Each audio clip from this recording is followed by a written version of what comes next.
ఈ మాదిరిగా చేయడాలు, దుర్మార్గాలు ఇవన్నీ కూడా రేపొద్దున మీకు చుట్టుకుంటాయి.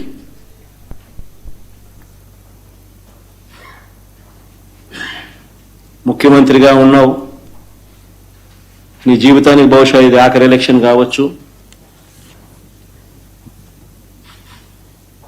రామకృష్ణ అని అనుకునే ఈ వయసులో కనీసం ఆ మాటలన్నా అనుకుంటే పుణ్యమన్నా వస్తుంది. ఈ మాదిరిగా చేస్తే నరకానికే పోతావు. ఇప్పటికైనా మార్పు తెచ్చుకో చంద్రబాబు అని హితవు పలుకుతా ఉన్నా. రైట్, ఇదండి మాజీ సీఎం గారు వ్యాఖ్యలు. వర్మగారు, ముందుగా మీకు ప్యానెల్ ఉన్న పెద్దలకి ప్రేక్షకులకి నా నమస్కారాలు. వర్మగారు, ఇప్పుడు జగన్మోహన్ రెడ్డి గారి భాషలో నేనైతే మాట్లాడినది మీకు కూడా తెలుసు. కాకపోతే ఫ్యాక్ట్స్ మాట్లాడుతున్నాను. 30-35 సంవత్సరాల తర్వాత ఆల్మోస్ట్ గా పులివెందుల ప్రాంతానికి చెందినటువంటి ప్రజలు ప్రీ అండ్ ఫెయిర్ ఎలక్షన్స్ లో వాళ్ళు పార్టిసిపేట్ చేశారు. ఇవాళ బ్రహ్మాండంగా ఒక 11 మంది నామినేషన్ చేశారు. మరి 11 నంబర్ ఆయనకి నచ్చకాయని ఏమన్నా అట్లా మాట్లాడుతున్నాడో నాకు తెలియదు వర్మ గారు. కానీ 11 మంది అక్కడ నామినేషన్ చేశారు. వాళ్ళు క్యాంపెయిన్ చేసుకున్నారు. వాళ్ళకి సంబంధించినటువంటి ఏవైతే ప్రక్రియ ఉందో, ఎన్నికల ప్రక్రియ సజావుగా అక్కడ సాగింది. బార్లు తీరి ప్రజలు అక్కడ ఓట్లు వేశారు. ఇది కదా మనం చూస్తుంది నిన్న. వర్మ గారు ఏమన్నా డిఫరెంట్ గా చూసారా మీరు? ఏమన్నా ఇంతగా చూస్తుంది? ఇటు ఒంటిమిట్లో కావచ్చు, ఇటు కావచ్చు, పులివెందులో కావచ్చు, జరిగింది ఇదే కదా.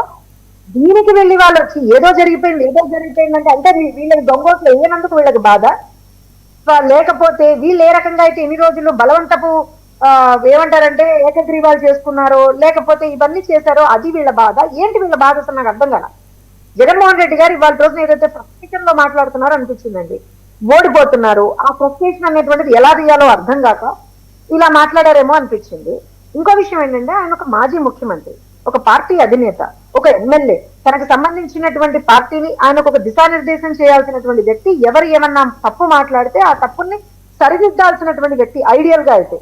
కానీ ఇవాళ జగన్మోహన్ రెడ్డి గారు వాడినటువంటి భాష ఏంటి ఆలోచన చేయండి ఒక్కసారి. వర్మ గారు మీరే అన్నారు ఆయన అనవసర విషయాలు మాట్లాడారని. కానీ ఒక్క మాట అంటే, ఇప్పుడు జగన్మోహన్ రెడ్డి గారి భాష మనం మాట్లాడడం కాబట్టి అలా మాట్లాడడం, కానీ లేకపోతే ఎంతసేపు పడుతుందండి ఆయనలా మాట్లాడడానికి? ఎంతసేపు పడుతుంది ఎవరికైనా సరే. కానీ that is highly unbecoming of a political leader అంటానండి.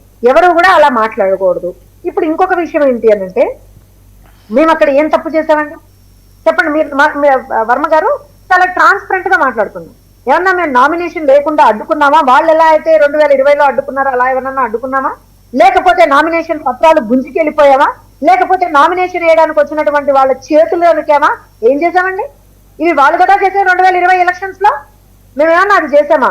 11 మంది నామినేషన్ చేశారు, 11 మంది ప్రచారం చేశారు, 11 మందికి సంబంధించినటువంటి వాళ్ళు ఓట్లు వేశారు. నువ్వు ప్రజలకు మంచి చేస్తే నీకేస్తారు, మేము ప్రజలకు మంచి చేస్తే మాకేస్తారు. As simple as that. దానికి కూడా ఈ ఫుల్ ఏంటండి వీళ్ళకి? నాకు అర్థం కాలేదు.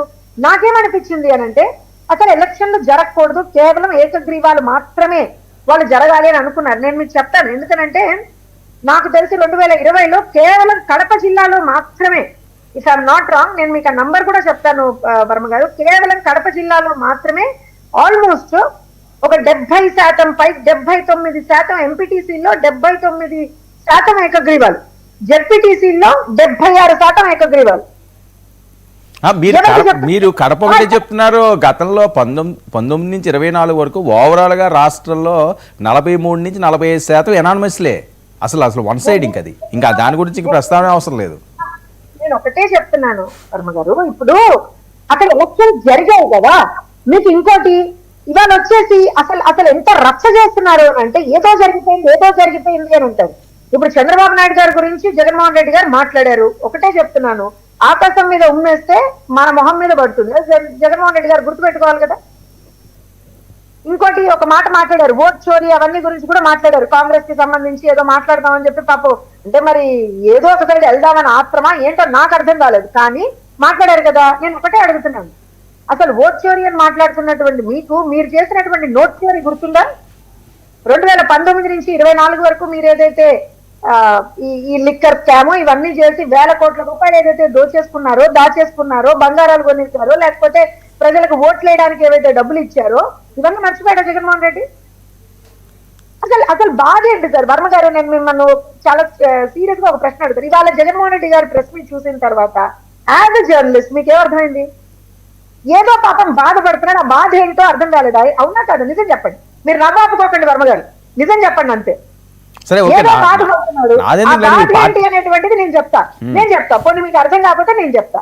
ఏంటయ్యా అంటే ఓడిపోతున్నాడు ఆల్రెడీ. ప్రజలు ఇలా చేస్తేనే, నియంత్రణ ధోరణి ప్రదర్శిస్తేనే ప్రజలు ఏం చేశారు, బాబోయ్ ఇట్లా కాదు, ఈ మనిషిని మనం పంపించేయాలి అని చెప్పి 11 స్థానాలకి పరిమితం చేశారు. మరి ఇప్పటికైనా సరే 11 స్థానాలకి పరిమితం చేసినప్పుడు ఇవాళ అన్నారు, చూసా మాట అన్నారు, హితవు పలుకుతున్నా అన్నారు కదా.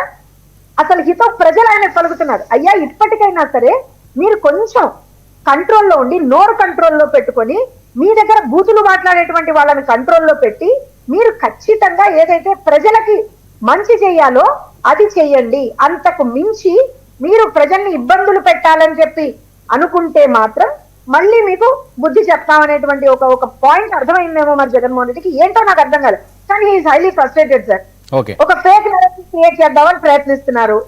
ఇంకొక విషయం, అన్నిటికన్నా ముఖ్యమైనటువంటి విషయం ఏంటి అని అంటే, ఒక మాజీ ముఖ్యమంత్రి, ఒక పార్టీ అధినేత ఒక ఆఫీసర్ ని పట్టుకొని వాడు వీడు అని మాట్లాడడం. ఒక రాజకీయ నాయకుడు ఎవరైతే తనకి ఆపోజిట్ గా అక్కడ నిలబడ్డాడో అతని మీద కక్షో అతని మీద కోపమో ఏంటో తెలియదు కానీ వాడు వీడు అని మాట్లాడడం. ఎవడైతే ఉన్నాడో, వీధి రౌడీలా సార్ వీళ్ళు? రాజకీయ నాయకులు కాదు, జగన్మోహన్ రెడ్డి అని బ్యాచ్ రాజకీయ నాయకులు కాదా వాళ్ళు? వీధి రౌడీలా ఉన్నా అలా మాట్లాడచ్చా? అది పద్ధతేనా? మరి హితవు చెప్తున్నానన్నారు కదా, మరి మీకెవరు హితవు చెప్పాలి? అర్థం చేసుకో, అంటే ఆలోచన చెయ్యాలి కదా వర్మ గారు. మీకు కోపం వచ్చేసింది, లేకపోతే మీకు ఫ్రస్ట్రేషన్ వచ్చేసింది, ఓడిపోతున్నామని మీరు అనుకుంటున్నారు కాబట్టి నేను ఏదన్నా మాట్లాడతా అంటే తప్పు కదా. నిజంగా నాకు ఇంకో విషయం ఏమనిపించింది తెలుసా, చదువుకుని ఒక స్థాయికి వచ్చే వాళ్ళకైతేనేమో ఈ మాట అనకూడదని అనుకున్నాను, కానీ వర్మ గారు ఇవాళ తను మాట్లాడినటువంటి విషయాలు చూసిన తర్వాత, ఆ భాష చూసిన తర్వాత ఒక టీచర్ గా నాకు అనిపించిన మాట చెప్తాను. ప్రాపర్ గా చదువుకొని పైకి వచ్చినటువంటి వాడికి సంస్కారం ఉంటుంది, చదువును కొని పైకి వచ్చినటువంటి వాడికి సంస్కారం ఉండదండి. ఇవాళ అదే పరిస్థితి చూస్తున్నాం మనం. సంస్కారం ఉండాలి కదా, మనం ఏ పొజిషన్ లో ఉన్నా సరే ఒక సంస్కారం అనేది ఉండాలి కదా. నోటి మీద, మన నాలుక మీద మన కంట్రోల్ ఉండాలి కదా. ఆ కంట్రోల్ ఎందుకు లేదు ఇవాళ జగన్మోహన్ రెడ్డికి? జగన్మోహన్ రెడ్డి గారికి నేను అన్నాడు మనం ఏమంటే వాళ్ళు మమ్మల్ని ఇన్సల్ట్ చేశారని మేము వాళ్ళని ఇన్సల్ట్ చేయమండి. నేను అంటున్నాను, అసలు ఎందుకు ఆ కంట్రోల్ ఎందుకు కోల్పోతున్నారు? అరే రాజకీయాల్లో గెలుపోటములు సర్వసాధారణం అండి. ఈసారి ఓడిపోయారు, కష్టపడండి, ప్రజలకు ఏమైనా మంచి చేయండి, ప్రజల తరఫున కొట్లాడండి, ఏ అసెంబ్లీలో మాట్లాడండి, ఆ పులివెందుల ప్రజల కోసమన్నా మాట్లాడండి అసెంబ్లీలో వెళ్ళి. అది చేయడానికి చేతగాక 24 గంటలు పాపం ఇన్ని ప్రెస్ మీట్లు, పాపం మీరు జర్నలిస్టులు వర్మ గారు 2019 నుంచి 24 వరకు ఇన్ని ప్రెస్ మీట్లు మీరు చూసుంటే గనక, కొన్ని ఇన్ని ప్రెస్ మీట్లలో మీ ఛానల్ కూడా ఉండుంటే గనక ప్రాబబ్లీ బాగుండదేమో అనిపించింది నాకు. ఓడిపోయిన తర్వాత ఇవాళ ఎక్కడ లేని ప్రెస్ మీట్లు వస్తున్నాయి. పోనీ మరి రికార్డులో రాయవో నాకు తెలియదు, కానీ వస్తున్నాయి. పోనీ అందులో ఏమన్నా ఒక్కటన్నా సరే ప్రజలకి పని